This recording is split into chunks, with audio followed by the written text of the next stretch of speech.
There's a certain kind of magic in bringing old iron back to life.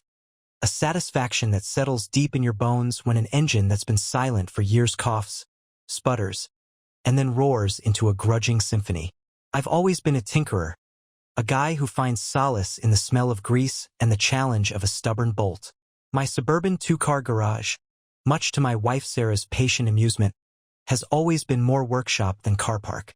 So, when I stumbled upon a 1978 Ford F-100 Old Blue, as she was quickly christened moldering away behind a barn out in the county, it felt like fate.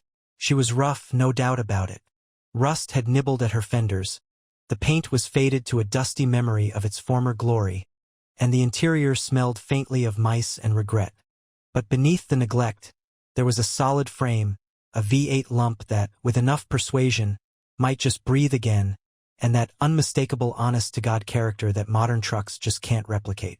The plan was simple: a slow, loving restoration, a father-son project if my teenager, Leo, ever looked up from his phone long enough to get grease under his nails. A weekend warrior's dream.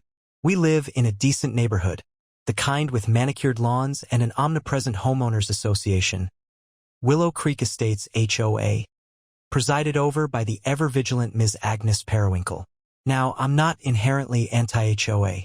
I get it, property values, community standards, blah blah blah. We've had our minor run-ins, the usual notes about the recycling bins being out too early or a patch of dandelions daring to bloom in the front yard. Annoying, but generally we coexisted. I figured as long as Old Blue wasn't an outright eyesore and I kept the project contained, it'd be fine. Famous last words, right? The day I had Old Blue flatbedded to our house was a day of pure, unadulterated joy for me. She sat there in the driveway, a magnificent wreck full of potential. Sarah just shook her head, a smile playing on her lips, and said, "Well, she's certainly blue." Leo actually put his phone down for a whole 5 minutes to inspect it, which I counted as a win. I hadn't even had a chance to pop the hood before the first omen arrived, tucked neatly under the windshield wiper. It was a crisp, cream-colored slip of paper, the official letterhead of the Willow Creek Estates HOA gleaming ominously in the afternoon sun. My heart sank a little. This was quicker than even I anticipated. The dream of quiet weekends spent coaxing life back into Old Blue suddenly felt a little less idyllic. A little more like I was about to enter a bureaucratic wrestling match with a heavyweight champion of petty regulations. Ms. Periwinkle, I had a feeling, was just warming up, and Old Blue, my beautiful project, was about to become Exhibit A in a long list of alleged community infractions. The initial dream was already hitting its first speed bump, and it hadn't even been 24 hours. The first notice was, in retrospect, deceptively simple. Violation: unregistered vehicle on property, it declared in stern, officious type. As per Willow Creek Estates HOA Bylaw Section 7, Subsection C, Paragraph 2, all vehicles parked within public view on residential properties must display current and valid state registration tags.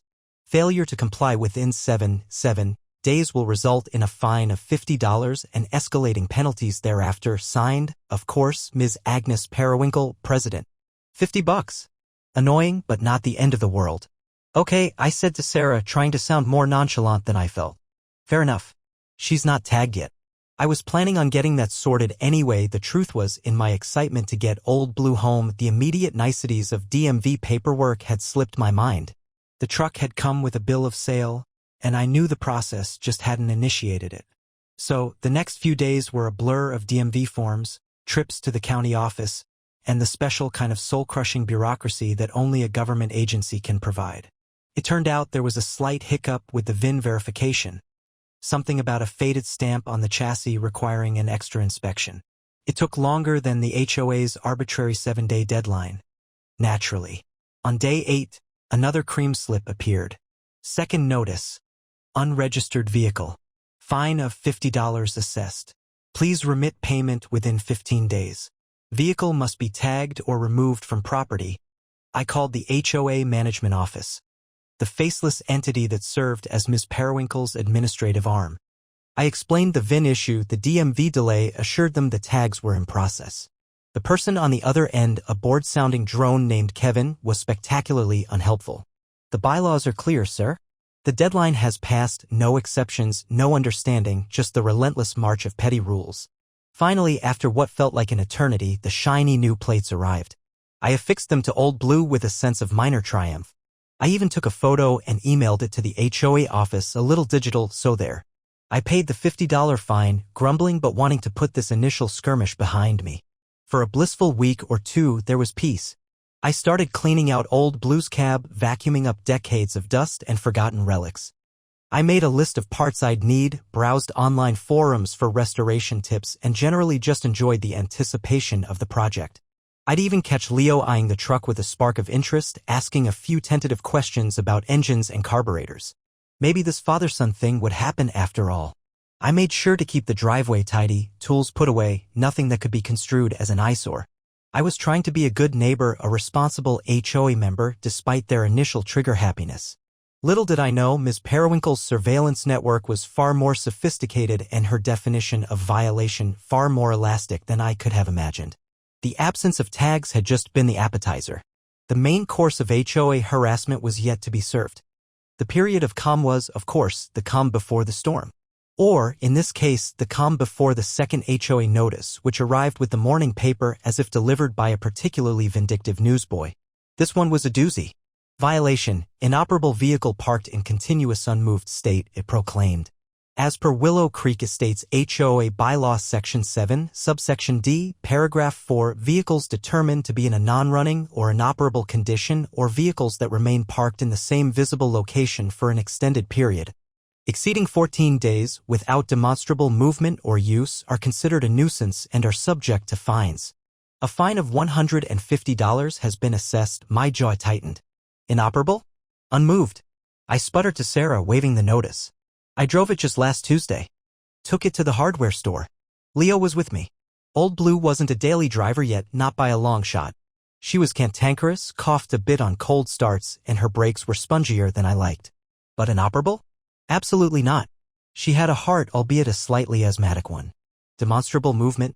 I'd been meticulous about not leaving her in the exact same spot.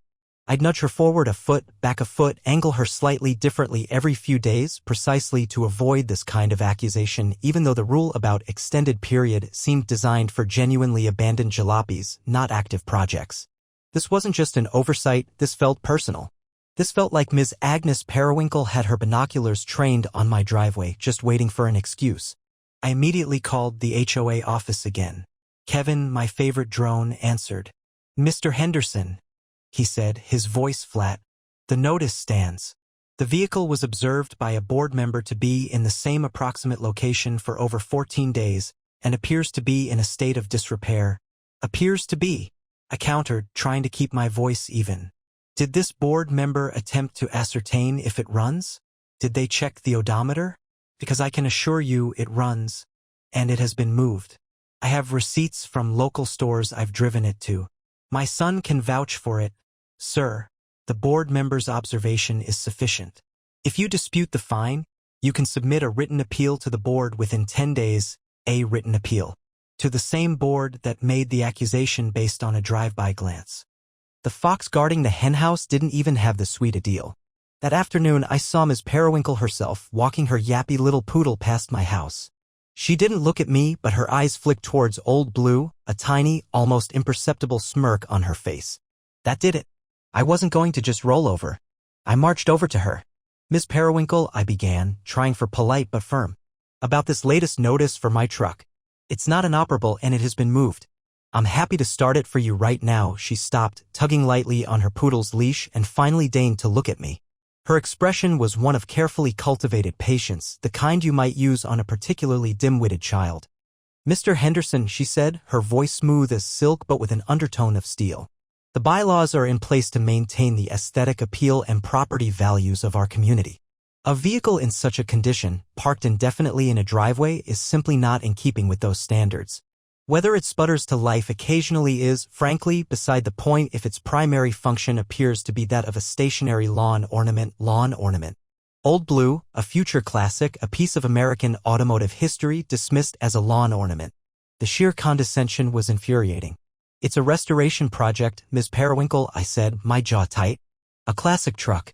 It takes time. And it is being used, perhaps," she sniffed. "Such projects are better suited to a more industrial setting." not a residential driveway in Willow Creek Estates. The fine stands, Mr. Henderson. Do have a pleasant day. And with that, she and her poodle trotted off, leaving me fuming in their wake. This wasn't about bylaws anymore. This was about her wanting her version of perfect, and Old Blue, in her current state of glorious imperfection, didn't fit. The battle lines were being drawn, not over rules, but over interpretation and sheer, unadulterated power tripping. The inoperable vehicle fine, and Miss Periwinkle's dismissive attitude, lit a fire under me. The injustice of it, the sheer arrogance, was more than I could stomach. Fine, I declared to Sarah that evening, pacing the kitchen. If they think she's a stationary lawn ornament because she's not pristine yet, then I'll just have to expedite the restoration. I'll get her running so smoothly, looking so good, that they won't have a leg to stand on. They want demonstrable use? I'll drive her to their next board meeting and park her right out front. Sarah, ever the pragmatist, raised an eyebrow. Are you sure antagonizing them further is the best approach, Mark? Maybe we should just try to keep a lower profile with the truck for a while. A lower profile? Sarah, they're fining me because she exists in my driveway. There's no lower profile than that unless I make her invisible. No, the only way to win this is to fix her. To make her undeniably, gloriously operational and beautiful. Then what can they say? It was a defiant decision, fueled more by stubborn pride and a sense of righteous indignation than by cool logic, but it felt like the only path forward. If the problem was her condition, then the solution was to change that condition. So I threw myself into the project with renewed vigor. I ordered a carburetor rebuild kit, new spark plugs and wires, filters, belts, hoses, the works. My weekends and many evenings became dedicated to Old Blue. Leo, surprisingly, started spending more time in the garage with me. He was intrigued by the challenge and perhaps by my increasingly vocal complaints about Ms. Periwinkle, which he found highly amusing. He became my assistant, handing me tools, cleaning parts, learning as he went. It was the father-son bonding I'd hoped for, albeit under the shadow of HOA tyranny. The driveway became my workshop. I was careful. I used a large tarp to protect the concrete from oil drips, kept my tools neatly organized in a rollaway chest, and cleaned up meticulously at the end of each session. I was determined not to give them any legitimate complaints about mess or clutter. One Saturday morning, I was elbow-deep in Old Blue's engine bay, wrestling with a stubborn bolt on the old fuel pump. I had my tools laid out neatly on a fender cover, the new fuel pump ready to go in. I was making progress. The engine was starting to sound healthier with each adjustment, each new part. I was feeling good, a sense of accomplishment building. And then, inevitably, the familiar cream-colored envelope appeared, stuck dramatically under the hood I had propped open. My heart plummeted. Not again. Surely not. What could it possibly be this time? I wiped my greasy hands on a rag and snatched the notice. My eyes scanned the violation. Unauthorized automotive repair work conducted on residential property. Below it, another fine, $200. As per Willow Creek Estates HOA Bylaw Section 9, Subsection A, Paragraph 1, it read, major automotive repair, overhaul, or reconstruction activities are prohibited on residential properties. Minor, routine maintenance is permissible if completed within a 24-hour period and does not create a nuisance or detract from community aesthetics. The observed ongoing engine disassembly and component replacement constitutes major repair. I just stared at it, dumbfounded. I actually laughed, a short, harsh, incredulous sound. You have got to be kidding me, I muttered. I'd been fined for the truck not running well enough, for it sitting too long. So I decide to fix it, to make it run better, to ensure it doesn't sit too long, and now I was being fined for the very act of fixing it? It was a classic catch-22, a perfectly constructed bureaucratic trap. They had me coming and going. I couldn't leave it as it was, I couldn't fix it. The sheer, unadulterated absurdity of it was staggering. I don't even know anymore, I said to Leo, who was watching me with a concerned expression. They don't want it parked here unless it's perfect. But they won't let me make it perfect here. What do they expect me to do? Wave a magic wand? This wasn't just a series of unfortunate misunderstandings anymore. This was targeted harassment. Ms. Agnes Periwinkle and the Willow Creek Estates HOA weren't just enforcing rules. They were actively preventing me from complying with their own contradictory demands. My frustration reached a boiling point. This wasn't just about a truck anymore. This was about my right to enjoy my property, to pursue a harmless hobby, and to not be ground down by the arbitrary whims of a petty tyrant. The fight was about to get serious. The unauthorized automotive repair fine was the last straw. The sheer hypocrisy of it, the blatant impossibility of their demands, solidified my resolve. I wasn't just going to fume anymore, I was going to fight back, armed with facts and, if necessary, a healthy dose of malicious compliance. My first step was to transform from a frustrated hobbyist into a reluctant legal scholar. That evening, after a tense dinner where I probably talked more about HOA bylaws than anyone at the table cared to hear, I retrieved our copy of the Willow Creek Estate's Covenants, Conditions, and Restrictions, the CC and RS. It was a thick, intimidating document bound in faux leather, filled with dense legalese that could cure insomnia. But I was determined. Armed with a highlighter, a pot of strong coffee, and a growing sense of indignation, I plunged in. Sarah sat across the table, ostensibly reading a book but mostly watching me with a mixture of concern and amusement. "Find any good loopholes yet, Perry Mason?" she asked after an hour of my muttering and page-turning. "Not loopholes, exactly," I said, rubbing my temples. "But I'm finding a lot of vague language, a lot of terms that are open to interpretation. Major automotive repair, for instance. What defines major? Is replacing a fuel pump major? To Ms. Periwinkle, apparently it is. To any sane mechanic, it's routine. Nuisance, aesthetic appeal, these are subjective. And their enforcement seems to be entirely at the whim of one Agnes Periwinkle. I spent hours that night and several subsequent evenings dissecting that document. I cross-referenced sections, looked for definitions, many were conveniently absent, and noted every instance of discretionary power granted to the board. It was an eye-opener. The HOA had gifted itself an enormous amount of power, often couched in language designed to sound reasonable but ultimately allowing for arbitrary enforcement. I noted the section they cited for the repair fine. Section 9, subsection A, paragraph 1, major automotive repair, overhaul, or reconstruction activities are prohibited. Minor, routine maintenance is permissible if completed within a 24-hour period. Okay, 24-hour period, that was interesting. What if I defined each small step of my restoration as minor, routine maintenance and ensured each individual task was theoretically completable within 24 hours even if the overall project took months? Could I, for example, spend one day removing the old carburetor, minor maintenance item, carburetor cleaning prep, and the next day installing the new one, minor maintenance item, carburetor installation? It was a stretch, but their rules were equally stretchy.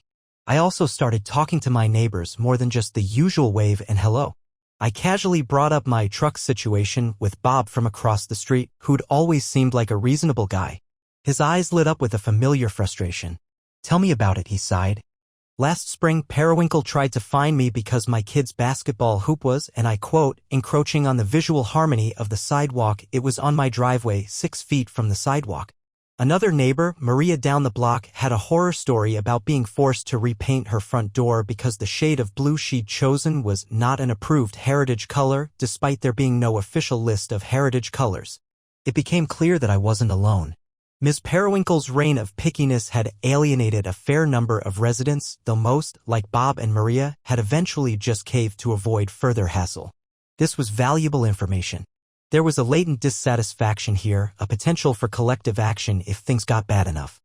For now, though, my focus was on my own battle. I started documenting everything meticulously. I took dated photos of Old Blue inside and out. I kept a log of every time I drove her, noting the date, time, and destination, complete with receipts when possible. I saved every threatening notice from the HOA, every canceled check for fines paid under protest. I was building a case, though I wasn't entirely sure what I'd do with it yet. The immediate goal was to challenge the no repairs fine and, more broadly, to find a way to continue working on Old Blue without incurring further wrath or, worse, a lien on our house.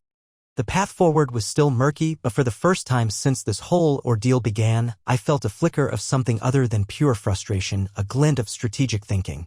Ms. Periwinkle thought she had me in an unbreakable box. I was determined to find a way to dismantle that box, one vaguely worded bylaw at a time. My first attempt at a strategic stand was to formally appeal the unauthorized automotive repair fine. I drafted a carefully worded letter citing the CC and RS back at them. I argued that replacing a fuel pump and tuning a carburetor fell under minor, routine maintenance, not major repair, overhaul, or reconstruction. I pointed out the subjectivity of their terms and the lack of clear definitions in the bylaws. I even included an affidavit from Leo solemnly attesting to the fact that the tasks undertaken were, in his burgeoning mechanical opinion, quite minor. I also, perhaps a bit cheekily, stated my intention to continue with minor, routine maintenance tasks, each individually completable within a 24-hour period to bring Old Blue into full compliance with their desire for a well-running, aesthetically pleasing vehicle. I sent it registered mail, return receipt requested. The response, when it came, was predictable. A curt letter signed by Ms. Periwinkle stating the appeals committee, which I imagined was just her and her poodle, Whiskers, who probably voted along party lines, had reviewed my appeal and found it without merit. The fine stood. No explanation, no engagement with my points, just a reiteration of their divine right to interpret the rules as they saw fit. So much for reasoned argument. It was clear they weren't going to budge on their interpretation unless forced. My 24-hour minor task theory was probably too subtle for them. They'd just keep fining me for the cumulative effect. I needed a more robust strategy. I started thinking about the nuisance and aesthetic clauses. If the sight of me working was the problem, then perhaps I needed to obstruct their view. I researched temporary structures. Pop-up carports, canopy tents. Were they explicitly forbidden by the HOA bylaws? I scoured the CC and RS again. There were rules about permanent structures, sheds, fences, even satellite dishes. But temporary, non-anchored canopies? Not a word. An idea began to form. What if I got one of those enclosed carport tents? The kind with sidewalls. I could park Old Blue inside it in the driveway. I could work on her to my heart's content, and from the street, all anyone would see was a beige tent. It wouldn't be beautiful, but was it explicitly against the rules? It felt like a deliciously passive-aggressive solution. I also continued my documentation with a new fervor. Every time I drove Old Blue, even just around the block to test a minor adjustment, I'd make a note. I started a separate log for minor maintenance tasks performed, detailing each small job, adjusted timing, 45 minutes, cleaned battery terminals, 20 minutes, replaced air filter, 15 minutes each task. Meticulously documented as under the 24-hour, in fact, usually under 1 hour limit. This was partly for my own records and partly in anticipation of future battles. If they wanted to play by the letter of their ill-defined law, I'd give them letters until they choked on them. The HOA, meanwhile, wasn't idle. Another fine arrived, this one for continued non-compliance, inoperable vehicle, and unauthorized automotive repair. They were now compounding the fines, a clear escalation. The total was mounting, approaching a sum that was genuinely worrying. The threat of a lien, once a distant concern, started to feel more palpable. Sarah was getting anxious. "Mark, maybe you should just stop working on it in the driveway for a while," she pleaded one evening.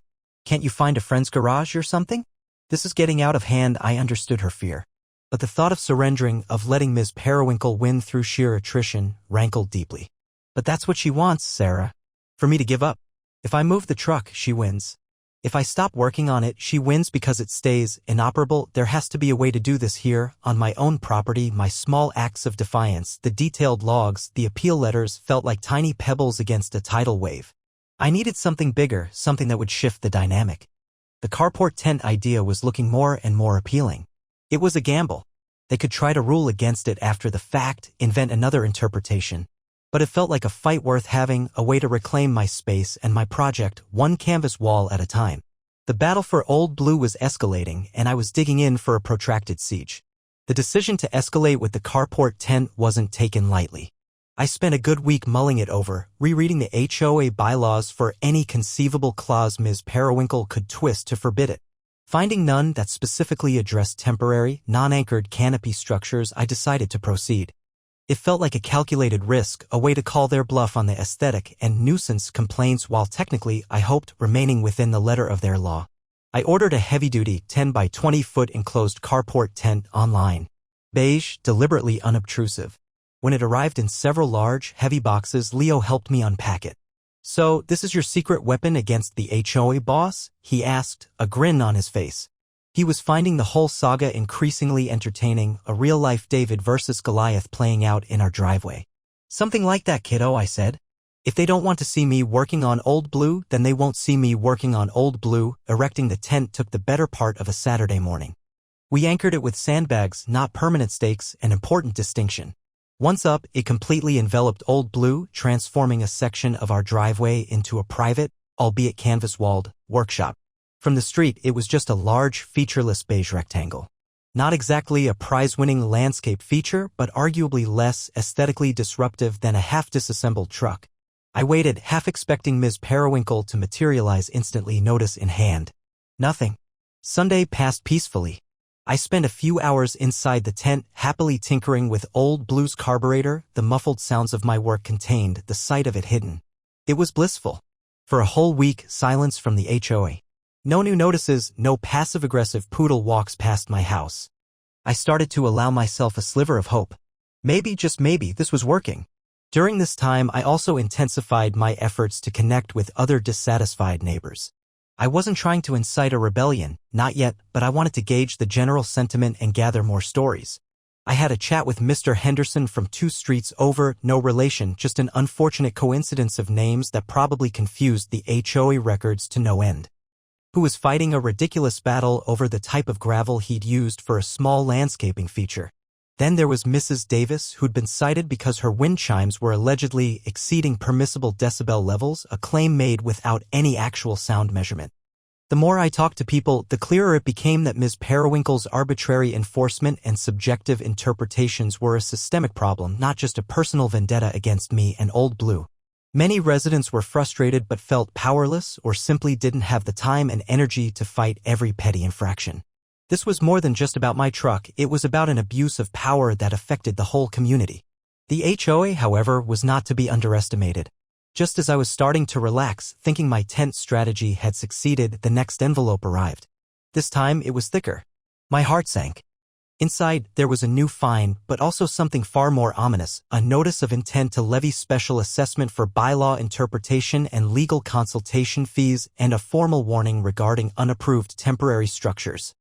The fine was for the tent itself, $100 for an unapproved structure altering the streetscape aesthetic. They were claiming the tent, despite being temporary and not explicitly forbidden, fell under a general clause about maintaining visual harmony. The special assessment threat was new. They were claiming that my repeated challenges and requests for bylaw clarification, i.e., my appeals and my tent, were forcing the HOA to incur legal fees to interpret and enforce community standards, and they intended to pass those costs directly onto me. It was a blatant attempt at intimidation, a financial bludgeon designed to make me back down. Sarah was beside herself. "Mark, this is insane. They want to charge us for their lawyers because you bought a tent? We have to stop this." She was right. This had escalated beyond fines for Old Blue. They were now trying to penalize me for even questioning their authority, for trying to find solutions within their own convoluted rules. The tent, my clever workaround, had just poked the hornet's nest even harder. But it also gave me an idea.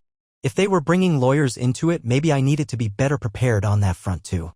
And if they were so concerned about community standards and visual harmony, perhaps it was time the community had a more direct say in defining those standards rather than leaving it to the unilateral dictates of Ms. Agnes Periwinkle. The threat of a special assessment for their legal fees was a wake-up call. This wasn't just about fines anymore, this was about them trying to financially cripple anyone who dared question their absolute authority. The carport tent, my symbol of quiet defiance, had become the new battleground. I knew I couldn't fight their lawyers alone, not if they were determined to twist every bylaw to their advantage. It was time to seek some professional advice. I found a local lawyer, a sharp woman named Carol Brady, who had a reputation for dealing with contentious HOA disputes.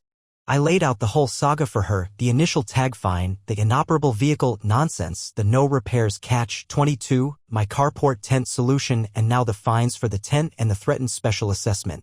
I brought my meticulously organized binder of notices, photos, logs, and highlighted CC and RS. Carol listened intently, a small smile playing on her lips as I recounted Ms. Periwinkle's various pronouncements. When I finished, she leaned back in her chair. "Mr. Henderson," she said, "you've got a classic case of HOA overreach personified by what sounds like a particularly dictatorial board president. The good news is, their case for most of these fines, especially the ones for automotive work when you're trying to comply with their inoperable vehicle demands, is incredibly weak. The contradictory nature of their enforcement is a huge point in your favor." She was particularly interested in the carport tent. "They're fining you for an unapproved temporary structure altering the streetscape aesthetic?" she mused. "Let's see their definition of temporary structure, and the specific bylaw that gives them aesthetic control over something not permanently affixed to your property." especially if it's not explicitly prohibited. Most HOAs overstep badly here. As for the special assessment to cover their legal fees for interpreting bylaws against me, Carol snorted. That's rich. Generally, HOAs can only levy special assessments for common expenses or capital improvements approved by the membership, not to fund vendettas against individual homeowners who are asking legitimate questions. We can fight that hard. Carol's advice was twofold. First, we'd send a strongly worded cease and desist letter regarding the fines for the tent and the threatened special assessment, pointing out the lack of basis in their own bylaws and the bad faith nature of their actions. Second, and more proactively, she suggested it was time to take the fight to the broader community. Ms. Periwinkle thrives because most people don't challenge her, or they fight these battles in isolation, Carol explained. If you can demonstrate that her actions are part of a pattern and that there's widespread dissatisfaction, you can exert pressure for change from within. Does your HOA have regular meetings? An upcoming annual general meeting, perhaps? It just so happened the Willow Creek Estates HOA annual general meeting was scheduled in 6 weeks. It was usually a sparsely attended affair where Ms. Periwinkle would read a pre-prepared report, the budget would be rubber-stamped, and everyone would go home. But Carol saw an opportunity. This is your platform, she said. You need to get your story and the stories of your neighbors out there. Mobilize them. If you can get enough concerned homeowners to that AGM, you can challenge the board, question their spending, even propose amendments to these vague bylaws they're using against you. You could even run for a board position yourself or support other candidates who want more reasonable governance. The thought of HOA politics made my skin crawl, but the idea of confronting Ms. Periwinkle on a public stage, armed with facts and the support of my neighbors, was undeniably appealing. It was time to go from passive resistance to active engagement. My plan started to crystallize. I would continue to use my carport tent, let them send their notices, Carol would handle those. My main focus now would be on the AGM. I needed to gather support, prepare a presentation, and turn Ms. Periwinkle's usual snoozefest AGM into a referendum on her leadership. I redoubled my efforts to talk to neighbors, this time not just to commiserate, but to strategize. I shared Carol's insights. I collected copies of their own ridiculous fine notices. A small group of us started meeting discreetly, sharing information, and planning our approach for the AGM. Bob from across the street, still smarting over the basketball hoop incident, was particularly enthusiastic. Maria, the one with the unapproved blue door, offered to help draft a petition calling for a review of the HOA's fine policies and bylaw enforcement procedures. Old Blue was still my primary motivation, but the fight had grown larger. It was about fairness, transparency, and rescuing our community from the clutches of a petty tyrant who wielded the CC and RS like a weapon. The AGM was 6 weeks away. It was time to prepare for battle. The 6 weeks leading up to the annual general meeting were a whirlwind of activity. My carport tent remained defiantly in place, a beige bastion of resistance in my driveway. True to Carol Brady's prediction, the HOA, after receiving her strongly worded letter, seemed to pause their direct attacks on the tent itself, though the previous fines remained in dispute. They were likely consulting their own lawyers, who were probably advising them that their position on the tent was shakier than Old Blue's original suspension. My primary focus, however, shifted to community organizing, a role I never envisioned for myself. Our small group of disgruntled homeowners grew. We called ourselves the Willow Creek Residents for Fair Governance, WCRFG for short, which sounded suitably serious. We met in living rooms over coffee, sharing stories of Ms. Periwinkle's arbitrary rulings and the HOA's opaque financial dealings. It turned out that many residents had questions about how their dues were being spent, particularly on administrative and legal fees, which had mysteriously ballooned under Ms. Periwinkle's presidency. We drafted a clear, concise list of concerns and proposed changes. These included a demand for clear, unambiguous definitions for terms like major automotive repair, nuisance, and aesthetic harmony, a transparent and impartial appeals process for fines, not one adjudicated by the same people levying them, a cap on legal fees spent on disputes with individual homeowners, and a proposal for a community review panel to assess contentious bylaws. We also decided to nominate a slate of candidates to run against Ms. Periwinkle and her loyalists on the board. Bob from across the street, surprisingly articulate and passionate when riled up, agreed to run for president. Maria, with her eye for detail and no-nonsense attitude, put her name forward for treasurer. And after much persuasion from the group, I reluctantly agreed to run for secretary. "You're the one who dug through the bylaws, Mark," Bob had argued. You know where the bodies are buried. And besides, think of the poetic justice. The guy they tried to shut down with their rules ends up rewriting them. I spent my evenings not just tinkering on Old Blue, progress was slow but steady inside my canvas sanctuary, but also helping to prepare our presentation for the AGM. We compiled an anonymous dossier of Periwinkle's greatest hits, a collection of the most absurd fines and warnings issued over the past few years, stripped of names but showcasing the pattern of overreach. We prepared charts showing the increase in legal spending. We practiced our speeches. Meanwhile, I continued my minor, routine maintenance on Old Blue, meticulously documenting each step. The carburetor was now rebuilt and tuned. The new fuel pump was in. She was starting more reliably, idling smoother. I even managed to fix a nagging electrical gremlin that affected the taillights. Every small victory with the truck felt like a symbolic win against the HOA. Miss Periwinkle wasn't oblivious to the rumblings. The WCRFG started a private Facebook group, which grew surprisingly quickly. We distributed flyers announcing our intention to raise important issues at the AGM. The atmosphere in Willow Creek Estates, usually one of polite but distant suburban reserve, was becoming charged. There were hushed conversations over garden fences, knowing nods exchanged in the grocery store aisle. One afternoon, Miss Periwinkle herself cornered me while I was getting the mail. "Mr. Henderson," she said, her voice dripping with false concern. "I hear you're stirring up discontent. It's so counterproductive to community harmony. The board only acts in the best interests of all residents. With all due respect, Ms. Periwinkle," I replied calmly, "a growing number of residents feel that their interests are not being served by arbitrary enforcement and a lack of transparency. We're simply planning to exercise our rights as homeowners to ask questions and propose solutions at the AGM. Isn't that what community engagement is all about?" She gave me a look that could curdle milk. "Some people just don't appreciate all the hard work that goes into maintaining our standards," she sniffed and marched off. The battle lines were clearly drawn. The AGM was no longer going to be a formality, it was shaping up to be a showdown. Our little group was nervous but determined. We had truth on our side and hopefully the support of enough fed-up homeowners to make a real difference. Old Blue, patiently waiting in her tent, was the catalyst for all of this, but the fight was now for the soul of Willow Creek Estates. The day of the annual general meeting arrived, cloaked in a palpable sense of anticipation. The community clubhouse, usually host to sleepy book club meetings and sparsely attended yoga classes, was buzzing. Word had spread and homeowners were turning out in numbers Ms. Periwinkle had likely never seen before.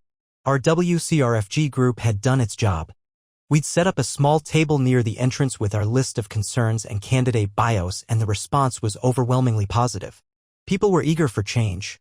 I saw Ms. Periwinkle and her two loyalist board members, a stern-faced treasurer named Gladys and a perpetually bewildered-looking man named Frank who served as secretary, huddled near the podium. They looked distinctly uncomfortable, casting anxious glances at the unexpectedly large crowd. Miss Periwinkle, however, quickly composed herself, adopting her usual air of imperious authority as she called the meeting to order. The initial agenda items, approval of last year's minutes, treasurer's report, were a struggle for her. Hands shot up with questions Gladys clearly wasn't prepared for, questioning line items for legal consultations and administrative sundries. Maria, our candidate for treasurer, was particularly sharp, dissecting the vague budget with surgical precision. When it came to new business, Bob, our presidential hopeful, took the floor. He was magnificent. Calmly, eloquently, he laid out the WCRFG's concerns, presenting our dossier of Periwinkle's greatest hits projected onto a screen for all to see, to audible gasps and murmurs of recognition. He spoke of the need for fairness, transparency, and clearly defined rules, not arbitrary interpretations. He then introduced our proposed bylaw amendments and our slate of candidates. Then it was my turn. I spoke about my own experience with Old Blue, the catch-22 of being fined for a truck not running well and then fined for trying to fix it. I presented my meticulously documented logs, the contradictory notices, and the absurdity of their major repair definition. I talked about the carport tent, a solution born of desperation to simply enjoy my property and my hobby without harassment. This isn't just about my truck, I concluded. It's about whether we want an HOA that serves the community or one that bullies it. It's about whether bylaws are meant to be tools for reasonable governance or weapons for petty vendettas. The applause was sustained and heartfelt. Ms. Periwinkle attempted a rebuttal. She spoke of upholding standards, of protecting property values, of misguided individuals trying to undermine the community, but her arguments sounded hollow, defensive. She accused us of wanting anarchy, of wanting to turn Willow Creek into a junkyard. Her rhetoric backfired. People were tired of being talked down to. When it came time for the vote on the new board members, the outcome was decisive. Bob was elected president. Maria became treasurer. And I, Mark Henderson, the guy with the problematic truck, was elected secretary of the Willow Creek Estates HOA. Ms. Periwinkle and her cronies were out. The look on Agnes Periwinkle's face as the results were announced was a picture I will cherish for a very long time, a mixture of shock, outrage, and dawning irrelevance. She gathered her papers and swept out of the clubhouse without a word, her poodle yapping at her heels. The room erupted in cheers. It was a stunning victory, not just for me and Old Blue, but for the entire community. We, the homeowners, had taken back our HOA. The work was just beginning, of course. We had bylaws to amend, policies to rewrite, and a culture of fear to dismantle. But for the first time in a long time, there was a sense of hope and empowerment in Willow Creek Estates. As for Old Blue, the next morning I rolled back the canvas flaps of her tent. With a newly elected HOA board that actually understood the concept of reasonable, I had a feeling her days of hiding were over. She still needed work, but now I could do that work in peace, right in my own driveway. The biggest, most ridiculous fine, the one for the carport tent and the threatened special assessment, was formally rescinded at our very first board meeting as issued in error and without proper basis. The other outstanding fines related to Old Blue were also reviewed and, given the contradictory and arbitrary nature of their issuance, were dismissed. Justice, it turned out, was a dish best served with a newly elected, resident-focused HOA board. The months following the AGM were transformative for Willow Creek Estates and for me. As the new HOA secretary, I found myself in the surreal position of helping to dismantle the very bureaucratic machinery that had tormented me. Our first order of business as the new board was to tackle the vague and weaponized bylaws. We formed a bylaw review committee comprised of volunteer homeowners, including a retired lawyer who was thrilled to lend her expertise for free just to stick it to the old regime. We held open workshops soliciting input from the community on what they considered fair and reasonable. The result was a set of revised CC and RS that were clearer, more specific, and focused on genuine issues of safety and community welfare, rather than subjective aesthetic whims. Major automotive repair was clearly defined, with allowances for hobbyist restoration projects provided they didn't create ongoing hazards or blight. The inoperable vehicle clause was amended to target genuinely abandoned vehicles, not projects in progress that were demonstrably cared for and occasionally moved. The power of the board to levy fines was tempered with a mandatory independent appeals process. Transparency became our mantra. HOA finances were posted online for all residents to see. Board meetings were well publicized, well attended, and actually involved listening to residents, not just dictating to them. Ms. Periwinkle, I heard, put her house up for sale shortly after the AGM. Apparently, a community governed by reason and consensus was not to her liking. I can't say anyone missed her or her yappy poodle. With the HOA drama finally behind me, I could turn my full attention back to Old Blue. I took down the carport tent, a symbolic act that felt incredibly liberating. Working on the truck in the open air without fear of a lurking notice server was a joy. Leo became even more involved and we made fantastic progress. We rebuilt the V8 engine completely, top to bottom. It now purred like a contented lion, a deep, rumbling sound that was music to my ears. We tackled the bodywork, learning as we went, sanding down the old rust spots, smoothing out the dents. We chose a new color, a deep midnight blue that honored her nickname but gave her a fresh, vibrant look. The satisfaction of seeing Old Blue transform from a neglected rust bucket into a gleaming, powerful machine was immense. It was more than just a truck, it was a testament to perseverance, a symbol of my refusal to be bullied. Neighbors would stop by, not to complain, but to admire the progress, to share their own car stories, or just to chat. The truck, once a source of contention, became a point of connection. Finally, after nearly a year of dedicated work, she was done. The day I drove the fully restored Old Blue out of my driveway for her first official post-restoration cruise was a moment of pure triumph. The engine roared to life with a confident rumble, the new paint gleamed in the sun, the chrome sparkled. Sarah and Leo were in the passenger seat, beaming. As I drove through Willow Creek Estates, I saw Bob wave from his yard. Maria gave me a thumbs up as she watered her flowers, her front door still proudly and unfined its chosen shade of blue. It felt good. This wasn't just a drive, it was a victory lap. The lessons learned were profound. I learned that one person armed with facts and determination can fight City Hall, or in this case, a tyrannical HOA. I learned the importance of community, of finding common cause with your neighbors. And I learned that sometimes the most frustrating obstacles can lead to unexpected and positive changes, not just for yourself, but for everyone around you. Old Blue is now a regular sight around town, no longer a stationary lawn ornament or an inoperable vehicle, but a proud, head-turning classic. And every time I turn the key and hear that V8 come to life, I think of Ms. Periwinkle and her petty rules, and I can't help but smile.